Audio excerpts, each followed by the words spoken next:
강력한 라이벌이 있었습니다. 저보다 2살 많은 교회 형님이신데 강력한 라이벌이었어요. 그분 참 잘생기시고 신앙 좋고 참 젠틀하고 특히 회원 여청년들에게 인기가 끝내줬습니다. 이제 강력한 라이벌이죠. 이제 투표를 했는데 처음에 이제 1차 투표를 했는데 그분이 저보다 한 표가 많은 겁니다. 저보다 한 표가 많았어요. 이제 재투표를 했습니다. 재투표를 했는데 재투표를 하니까 이제 저에게 있던 분들이 대거 이탈해가지고 그쪽으로 훅 몰려가서 그분이 회장님이 됐어요. 그분이 회장님이 돼서 저를 총무로 지명을 해줬습니다. 그분이 이제 회장님이 되고 저를 총무로 지명을 해줬는데 일하기 싫더라고요. 난 회장이 하고 싶었는데, 난 회장이 되고 싶었는데 이제 회장이 못 되고, 이제 그분이 회장이 돼서 저를 총무로 지명했는데 기분이 안 좋더라고. 여러분, 총무되는 게 좋은 겁니까 나쁜 겁니까? 보니까 저랑 비슷한 분이 계시네. 좋은 겁니다, 여러분. 좋은 건데 회장 될래다가 떨어져서 그 회장이 저를 총무로 지명하니까 찝찝하더라고. 하기도 싫고 그래요. 그래가지고 제가 그때만 해도 좀 성화가 지금도 성화가 덜 됐지만 그때는 성화가 지금보다 더 안 됐어요. 참 못됐던 것 같아요. 누가 이탈했는지 내가 잡아내야겠다. 여러분 50명이니까 다 잡아낼 수 있습니다. 그래가지고 대충 이제 니네 안 찍었지? 대충 잡아내는 겁니다. 잡아내니까 이제 다 잡혀요. 근데 이상하게 여러분 그렇잖아요. 1차표 할 때에 한 표 많으면 둘째는 그냥 되는 사람 하자 하고 이제 그 쏠리는 겁니다. 최초에 내가 아무리 생각해봐도 내가 한 표 더 많아야 되는데 그 최초의 반란표가 누구냐? 내 편 가운데서 최초의 반란표 그놈을 잡아내야 된다. 이래가지고 그냥 탐문조사를 제가 생각해봐도 참 못됐던 것 같아요. 니 똑바로 말해래 하면서 막 탐문조사를 아무리 해도 못 잡아내겠어요. 기도하고 주여 잡아내게 하옵소서. 기도하고 근데 잡아냈어요. 잡아냈는데 전혀 제가 예상하지 못했던 정말 믿었던 제 여동생이 반란을 일으킨 겁니다. 여동생이 김주은 집사가 믿었던 김주은 집사가 반란을 일으켜가지고 그분을 딱 찍어버린 거예요. 제가 물었어요. 딱 잡아놓고 니 일로 오나? 딱 잡아놓고 니 오빠인데 이럴 수 있나? 못해가지고 막 뭐라 했어요. 그랬더니만 여동생이 정색을 하고 이러는 거예요. 오빠, 내가 일주일 동안 기도를 해본 결과 오빠보다 그분이 하나님의 뜻에 더 부합하다는 확신이 있어서 그분을 찍었다. 딱 그러는 거예요. 할 말이 없는 거야, 할 말이. 얼굴이 막 화끈화끈거리면서 부끄럽. 그래, 네가 내보다 신앙이 좋네. 그래, 참 부끄럽더라고요, 여러분. 근데 여러분, 우리도 그럴 때가 있으면 사람은 누구나 그런 실수를 할 때가 있죠. 하나님의 일꾼을 세움에 있어서 하나님의 뜻을 묻는 게 제일 중요합니다. 제가 총무 일을 하면서 느낀 게 있어요.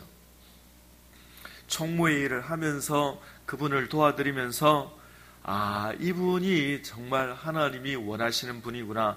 같이 일하면 일할수록 하나님의 뜻이 분명하다 하는 것이 갈수록 이제 선명한 걸 느꼈습니다. 여러분, 우리가 일꾼을 세우는데요, 그냥 이분이 좋아서 이런 게 아니라 하나님의 일꾼 되기에 누가 더 합당한가 하는 개념으로 우리가 하나님의 뜻을 물어보아야 하는데요. 우리가 오늘 디모데전서 말씀을 읽었는데요.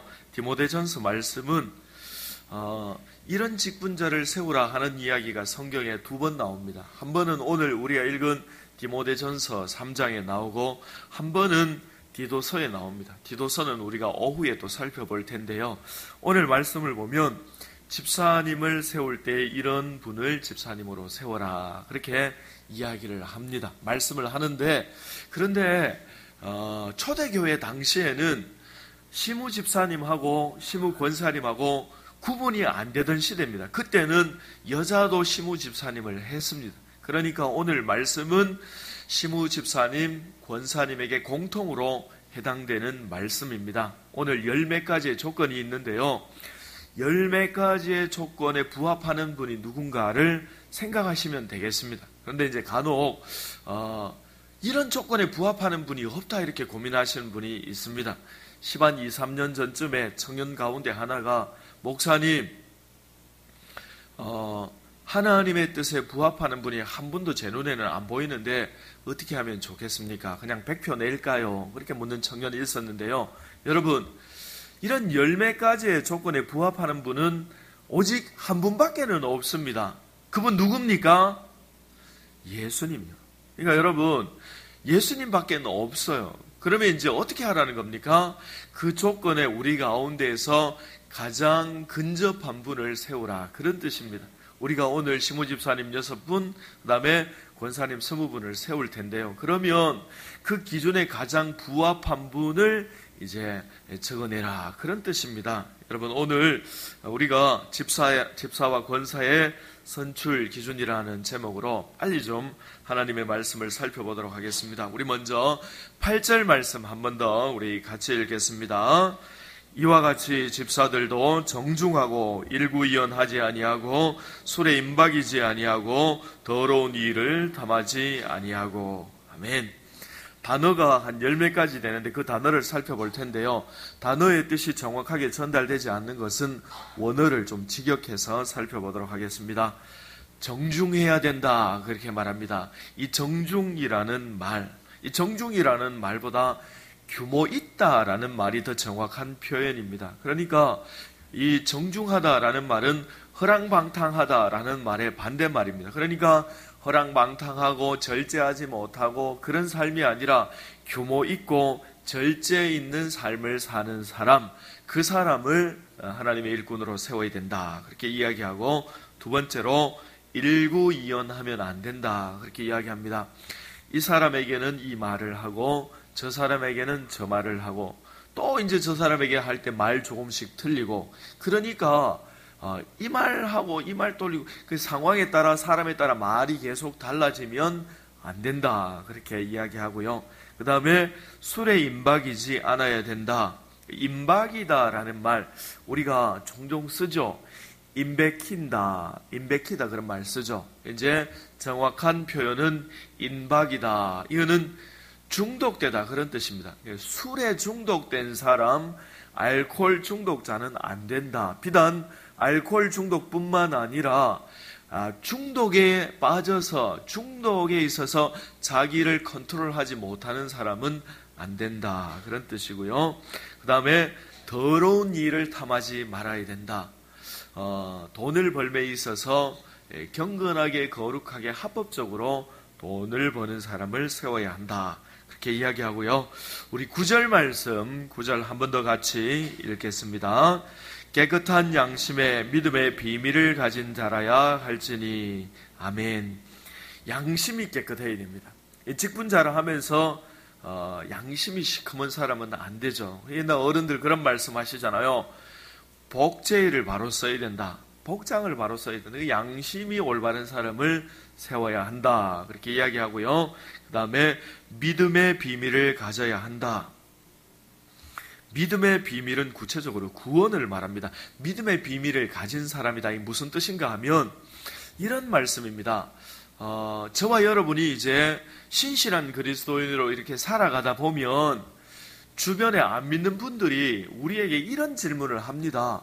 선생님, 아주머니, 아저씨, 아주머니를 보니까, 아저씨를 보니까 요즘 이 시대 사람 같지 않고 우리와는 좀 다르게 정말 올바르게 양심대로 거룩하게 삽니다.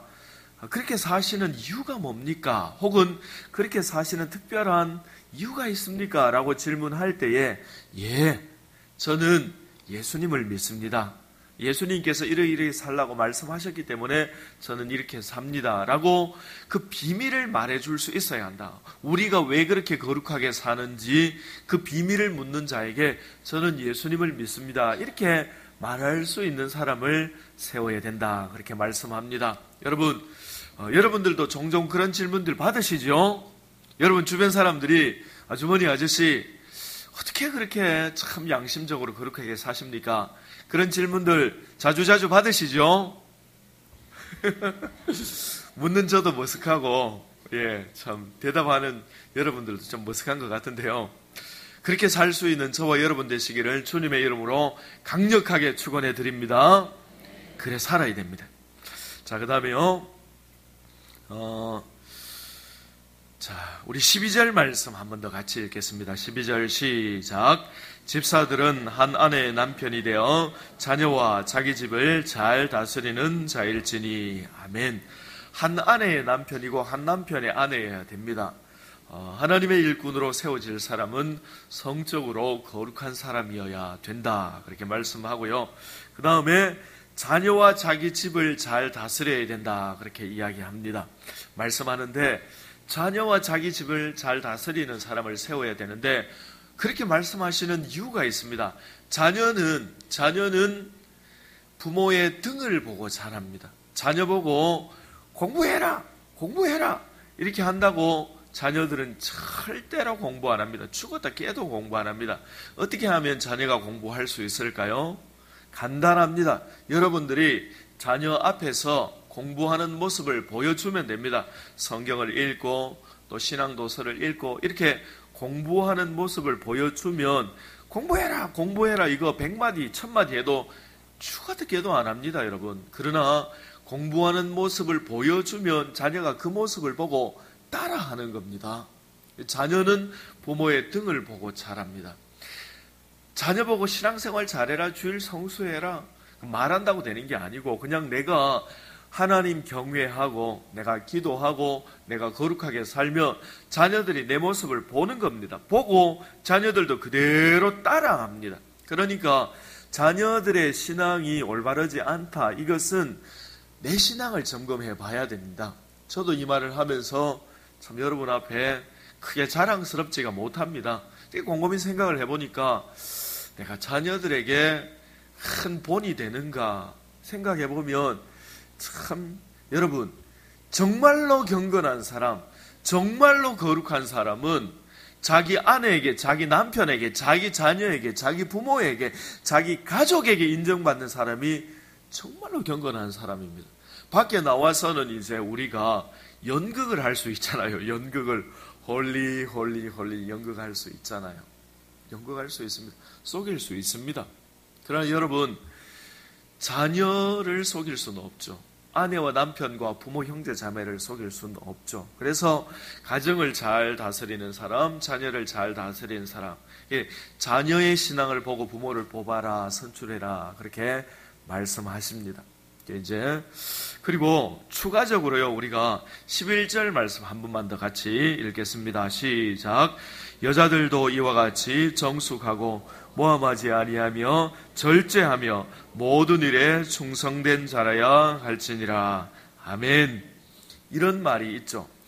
세계를 다스리는 사람은 남자다, 그 남자를 다스리는 사람은 여자다, 그런 이야기 들어보셨습니까? 그러니까 결국 세계를 다스리는 사람은 누굽니까? 여자입니다. 여자가 세계를 다스립니다. 교회도 그렇습니다. 교회도 보면 하나님이 교회를 이제 운영함에 있어서 남자를 통해서 교회를 운영합니다. 그런데 하나님께서 남자를 통해서 교회를 운영하시는데요, 그 남자를 운영하는 사람이 누굽니까? 여자입니다, 여러분. 여자.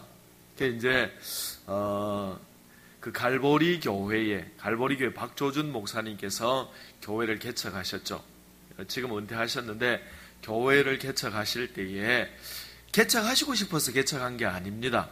이제 부목사님으로 있을 때에 워낙 그분이 신실하고 거룩하고 이렇게 해서 권사님 10분이 와서 그 목사님에게, 박조준 목사님에게, 목사님 교회를 개척합시다, 그렇게 이야기한 거예요. 근데 여러분, 교회 개척하는 게 쉽습니까? 어렵습니까? 어렵습니다. 교회 개척하는 건 너무너무 어렵습니다. 이 교회 개척하는 분들은 보통 강심장으로 할 수 있는 게 아닙니다.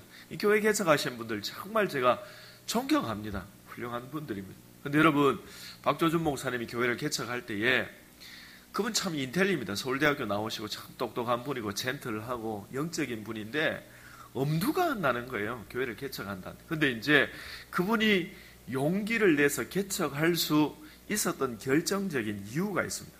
본인이 이렇게 간절히 하나님 교회를 개척해야 됩니까? 말아야 됩니까? 그렇게 기도하는 가운데에 하나님이 이런 감동을 주셨어요. 사랑하는 아들아, 네가 개척을 하는 게 내 뜻인데 네가 개척함에 있어서 장로님들 용서하고 들으십시오. 하나님이 그런 감동을 주셨다고 합니다. 장로님 10명을 붙여줄까? 권사님 10명을 붙여줄까? 그렇게 하나님이 목사님에게 물었대요. 그래 목사님이 뭐라고 말했겠습니까? 자, 따라서 하시기 바랍니다. 권사님 10명을 붙여주십시오. 여러분, 제가 아무리 봐도 남자 신앙은 여자 하기 나름입니다. 여러분, 남자를 통해서 교회가 경영되지만 그러나 그 남자를 경영하는 사람은 여자입니다. 그래서 오늘 집사는 이런 분을 선출해라 그렇게 이야기하죠. 그러니까 공히 그 당시에는 권사님 제도가 없기 때문에 여자분들도 죄송합니다. 제가 막 여자분들을 워낙 존중하다 보니까 입에서 여자님 이런 말이 나오네요.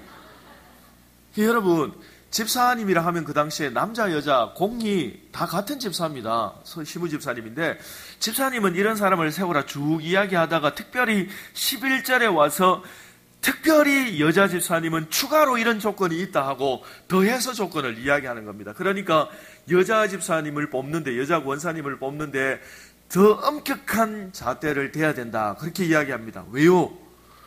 여자가 남자를 경영하기 때문에 그런 조건을 말씀하시는 겁니다. 예, 3가지 말씀하는데요. 굉장히 중요하고 제 마음에 와닿는 건데요.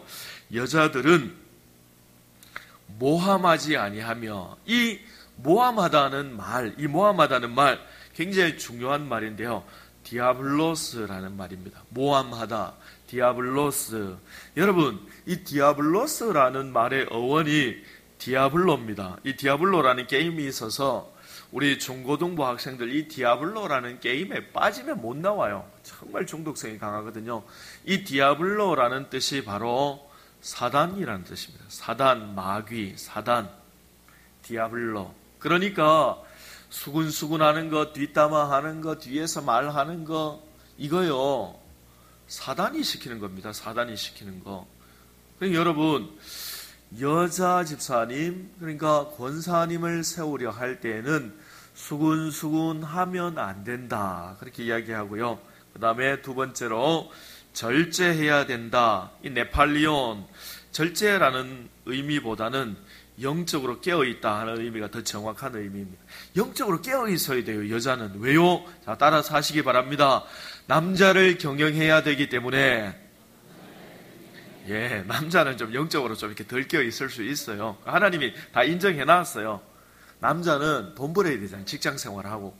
남자의 제일 중요한 거는 직장 생활에서 돈 벌어서 처자식을 먹여 살리는 거 굉장히 중요한 겁니다. 여자들은 이제 열심히 깨어서, 영적으로 깨어서 남자를 경영해 주어야 하죠.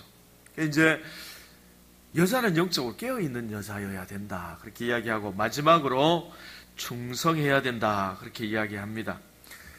직분자를 세우는 이유는 한 가지입니다. 교회를 섬기도록 하기 위해서 세웁니다. 직분자로 세워졌는데 나 일 안 한다 이렇게 하면 안 돼요. 왜요? 일하라고, 충성하라고 세우셨죠. 예, 세상은 이렇게 피라미드 구조로 되어 있습니다. 제일 위에 회사의 회장님 있고 사장님, 부사장님, 전무, 상무 이렇게 이사들 있고, 그 다음에 이제 부장, 그 다음에 팀장, 과장, 그 다음에 이게 병사원들 쭉 이렇게 피라미드 구조로 되어 있습니다. 그러나 교회는 거꾸로 되어 있습니다. 제일 밑에 예수님 계시고, 그 다음 제가 있고 우리 장로님들, 그 다음 쭉 이렇게 역피라미드 제일 위에 제일 중요하고 제일 베스트, 제일 중요한 사람들은 세가족입니다. 세가족. 여러분, 교회의 직분이라는 건 섬김의 직분이죠. 섬김의 직분. 여러분, 충성된 사람을 세우라 그렇게 말씀하여 주셨습니다. 오늘 여러 가지 직분들을, 여러 가지 조건들을 말씀해 드렸습니다.